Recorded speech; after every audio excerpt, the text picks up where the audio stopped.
La muerte de Domiciano. Vamos a contar cómo fue el fin del emperador Domiciano, que gobernó desde el 81 después de Cristo hasta el 96. Fue el último de aquella línea media, Vespasiano, Tito y Domiciano, que así yo me aprendía los emperadores, los periodos geológicos, etcétera. Todo lo aprendía yo bajo la forma de un equipo de fútbol. Lo relacionaba con un equipo. Lo relacionaba con equipos de fútbol. Bueno, antes de explicar el modo en que terminaron los días de Domiciano, hagamos una descripción de su persona, siguiendo a Suetonio. Domiciano era alto, tenía piel sonrosada y ojos grandes. Tenía los dedos de los pies muy cortos y era pelado. Qué raro es saber esto en una época en que se sabía bien poco de los emperadores y de la gente en general. Como vamos a ver, en verdad no es una cosa muy minuciosa la que ha escrito Suetonio sobre Domiciano, y sin embargo dice que tenía los dedos de los pies muy cortos, cosa que no sabemos ni siquiera de los personajes actuales. Por ejemplo, ¿tiene cortos los dedos de los pies el señor Bush? No lo sabemos, ni lo queremos saber. Bien. Domiciano tenía los dedos de los pies muy cortos y era pelado, pero no por tener los dedos de los pies muy cortos, sino por otra razón que no consta en este informe. Le molestaba tanto ser pelado, digo yo pasando ya por alto la brevedad de los dedos de sus pies, que tomaba por ofensa personal las bromas o críticas que dirigían en presencia suya a los pelados en general. Por ejemplo, todos los pelados son X. Ante ese dictamen, Domiciano se enojaba muchísimo. Domiciano no podía soportar la menor fatiga. Nunca iba a pie a ningún lado. Bueno, para eso era el emperador. En la guerra y en las marchas andaba en litera. Era pésimo con todas las armas, menos con el arco. Cuenta Suetonio que hacía colocar niños a gran distancia con la mano derecha extendida a guisa de blanco y con maravillosa destreza hacía pasar las flechas entre los dedos de los niños. Nunca leyó un libro de historia o de poesía y sin embargo su lenguaje no estaba desprovisto de cierta elegancia. Se la pasaba jugando a los dados. Disfrutaba de los juegos en ese circo. En una oportunidad, en un lago abierto cerca del Tíber y rodeado de gradas, hizo representar batallas navales en las que combatieron flotas enteras. Bueno, esto lo hacía casi todo el mundo. Era extraordinariamente inclinado hacia los placeres lascivos. Los contaba entre los ejercicios corporales. Mirá el pelado. Parece que Domiciano era muy arrogante y llevó esa arrogancia al extremo de dictar para el servicio de sus funcionarios una fórmula epistolar que decía: nuestro amor y nuestro Dios lo quiere y lo ordena. Él era nuestro amor y nuestro Dios. A partir de entonces fue regla general no llamarlo de otro modo cuando tuviesen que escribirle o hablarle. Se cuenta que Domiciano hizo levantar en todos los barrios de Roma un número tal de puertas monumentales y arcos de triunfo, con carros, trofeos militares, que alguien escribió en griego en uno de aquellos monumentos lo siguiente: basta. ¿Y cómo sabían que se refería a la profusión de monumentos? Escribir en uno basta no está muy claro. No está claro. Si usted viera en una pared la palabra basta, por ejemplo, en alguna construcción muy redundante de la ciudad de Buenos Aires, pongamos por caso, un supermercado, de esos que hay, basta, le pone la puerta. ¿Usted cree que ha sido un dictamen interrumpido? Que van a poner basta de esto, basta del otro, pusieron basta. O que es mejor todavía, ¿no? Una inscripción de hastío universal, de hastío ecuménico. Basta en general, basta todo. Yo quiero reinterpretar ese basta citado por Suetonio, que había la palabra basta en una puerta de Domiciano. ¿Y qué saben si aludía a esa puerta? Claro. Era un tipo que estaba cansado de todo. Por eso puso basta. Bueno, qué sé yo. El nombre completo del emperador era César Domiciano Augusto Germánico. Tomó los nombres Germánico y Domiciano y con ellos rebautizó los meses de septiembre y octubre. De modo que el año entonces quedaba compuesto por enero, febrero, o mejor dicho, marzo, abril, mayo, junio, julio, agosto, Germánico, Domiciano, noviembre y diciembre. Queda mucho mejor. Sí, estamos en Germánico. Estamos en Domiciano. Ah, no, en Germánico. Sí. Parece mentira. ¿Qué día es hoy? Hoy es 6 de Germánico. 6 de Germánico. Bien. Domiciano se casó con Domicia Longina, la hija de un general que había luchado en tiempos de Nerón y que era esposa de Helio Lamia. Mirá. Así que, por no decir otra cosa. Oh, sí. Lo cambió sobre la marcha. Al emperador no le importó que Domicia ya estuviera casada y ordenó que se casara con él. En el año 82, Domicia, que era hermosa, fue declarada Augusta, que no sé lo que significa verdaderamente, debe ser alguna clase de dignidad. Un año después del casorio, sucedió que la emperatriz, que en verdad no quería mucho a Domiciano, se enamoró de un actor que se llamaba París y se unió a él, por no decir otra cosa. Domiciano descubrió a los amantes, mandó al exilio a su esposa y ordenó que mataran a París. Y para dar énfasis a ese castigo también hizo matar a un discípulo de París por la única razón de que se parecía a su maestro en la figura y en el talento. Fue entonces que empezó a desarrollarse una conjura que desde el exilio y con el apoyo de los senadores comandó la expulsada Domicia. Hay que decir que el odio de los senadores hacia Domiciano se debía a la aplicación de la ley de majestatis sobre ofensas a la persona del emperador. Esa ley le confería a Domiciano la posibilidad de ejecutar y confiscar los bienes de los condenados para hacer frente a los gastos. Y desde luego, si a usted le pueden confiscar la fortuna por ofender al emperador, es obvio que cualquier cosa que usted venga a decir puede ser declarada ofensa. Corremos el riesgo de ofender a cada rato.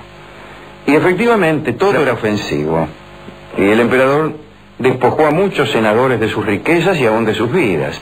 Mesio Pomposiano, por ejemplo, fue muerto por haber nacido bajo una constelación que, al decir de algunos, le auguraba la posesión del imperio. Mucho tiempo antes de que se iniciara la conspiración esta de Domicia, el emperador había tenido presentimientos acerca del modo de su muerte. Un augur le había dicho que debía temer al hierro. Inquieto y temeroso a todas horas por la menor sospecha, Domiciano experimentaba espantosos terrores.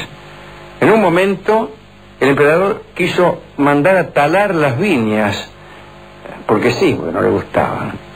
Pero lo detuvo un escrito difundido en Roma. Eran 2 versos griegos que decían: aunque cortes todas las vides, no podrás impedir que haya bastante vino para celebrar tu muerte.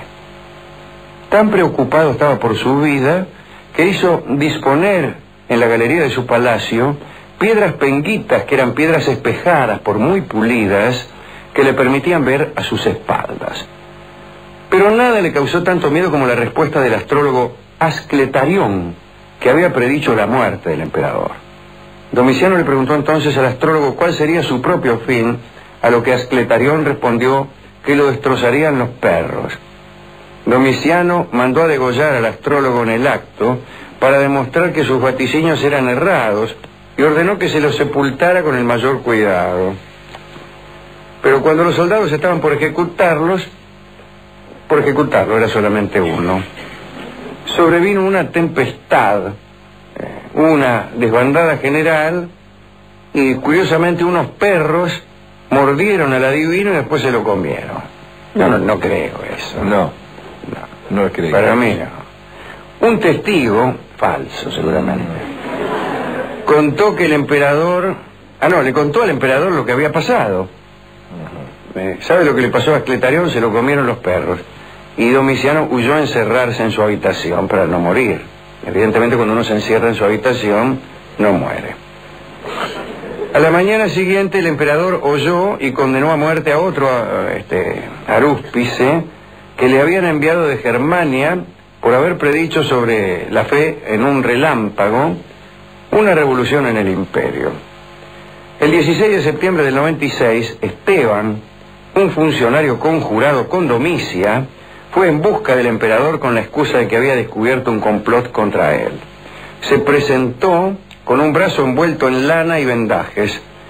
Una vez que el emperador empezó a leer una lista de nombres, Esteban sacó de entre los vendajes una fariniera, un lindo cuchillo, y se lo ensartó a Domiciano en la ingle. Hubo un forcejeo, Esteban pudo gritar y llamar a otros conspiradores.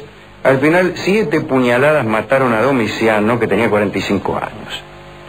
De la muerte de Domiciano, el pueblo se enteró con indiferencia. Los soldados, que eran los únicos que los defendían, se enfurecieron y quisieron proclamarlo divino, discúlpeme. Bueno, los senadores, por el contrario, se pusieron muy contentos. Acudieron todos a la sala de sesiones y cada cual le prodigó al finado, entre aclamaciones, las peores injurias. Atorrante, sinvergüenza, compadrito.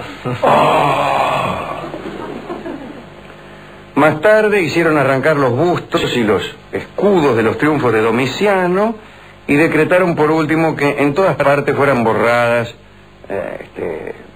las inscripciones que recordaran su memoria. Luego, una vez que creyeron forjado el olvido, el Senado nombró a Nerva, que era un senador, para que hiciera cargo del imperio. Como se ve, estoy pensando en tantos otros que fueron condenados al olvido, estas condenas no resultan. Es más, parece que conspiran contra el olvido. Porque el olvido es siempre poderoso, pero cuando se lo trata de legislar, entonces se vuelve en contra del legislador. Recuérdese a Heróstrato, aquel que le prendió fuego al templo de Artemis en Éfeso, la noche misma en que le nacía un hijo al rey Filipo de Macedonia. Acusado por aquel crimen y llevado ante los jueces, Heróstrato dijo que lo había hecho para ganar fama, que había prendido fuego al templo para ganar fama. Entonces los jueces lo condenaron justamente al olvido.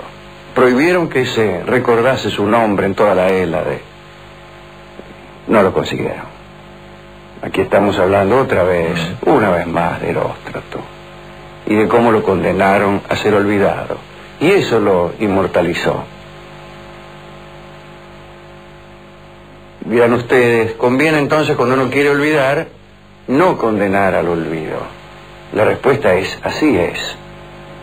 Cuando uno condena verbalmente y públicamente a otro al olvido y le dice, te olvidaré, te borraré, y lo hace manifiesto, entonces el olvido no llega. El olvido a posteriori de un dictamen solemne no llega nunca. El olvido llega solamente por un debilitamiento de las sensaciones,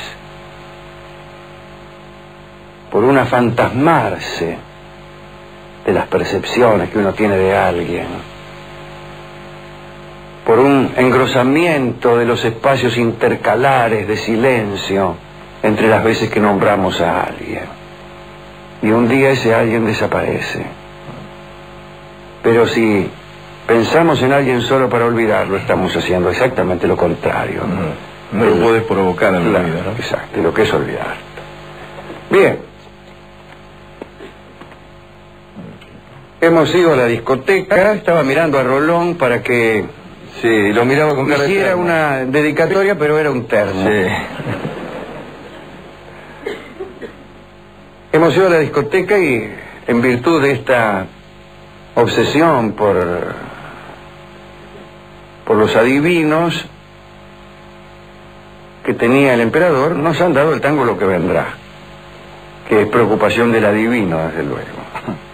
Yo hablo de algunos adivinos que adivinan lo que fue, como si a uno le importara, sí. ¿No? Uno va a un adivino y dice, usted se dedica a una profesión liberal. ¿Para qué quiero saberlo yo? Ya lo sé.